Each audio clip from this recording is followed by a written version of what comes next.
Λοιπόν, iPhone G8 κλόνος.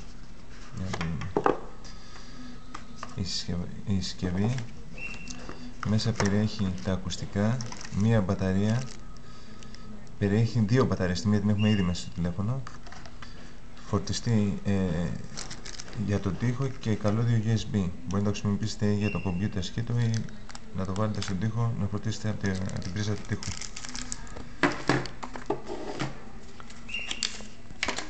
Το τηλέφωνο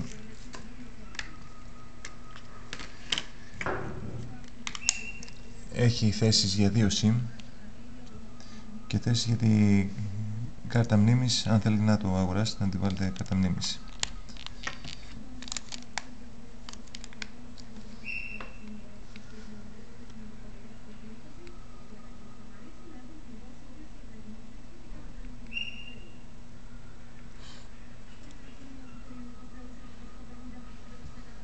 Επειδή έχω ήδη δύο κάρτες μέσα, ζητάει κωδικό και για τις δύο κάρτες.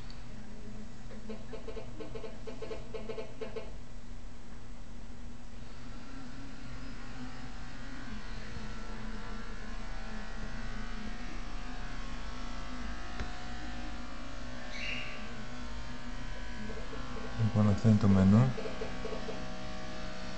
Μπορείτε να κατεβάσετε, εδώ βλέπετε Java, μπορείτε να κατεβάσετε Java εφαρμογές για το τηλέφωνο.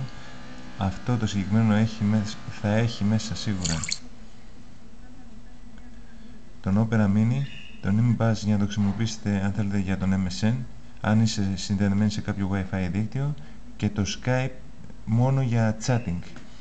Δεν είναι για κλήσεις τηλεφωνικές μέσω Wi-Fi, είναι μόνο για chatting. Αν θέλετε να κάνετε κλήσεις μέσω αυτού του Skype πρέπει να έχετε credits. Λοιπόν, έχει τηλεόραση. Για να τη δούμε.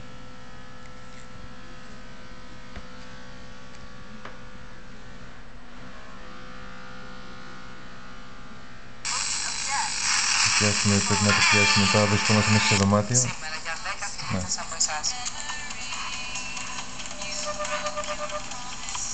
Μπορείτε να πιάσετε πολλά κανάλια.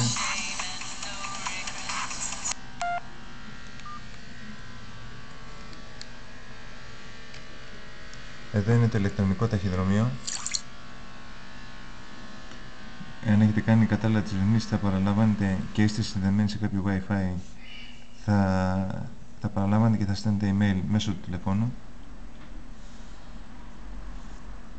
Εδώ είναι διάφορες εφαρμογές. Ας πούμε, αυτό είναι το γυαλί. Βλέπεις. Λοιπόν, υπάρχει MSN, Facebook και κατευθείαν πρόσβαση στο Google.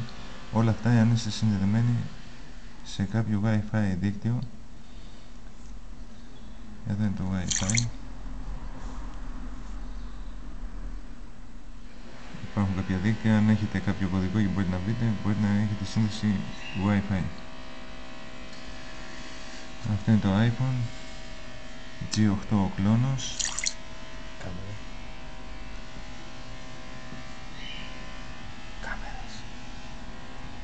Κάμερες, μισό λεπτό να δούμε και την κάμερα. Εδώ είναι η κάμερα. Για να βγάζετε κάποια φωτογραφία ή η πίσω κάμερα για να μπορείτε να μιλάτε σε βίντεο κλήση.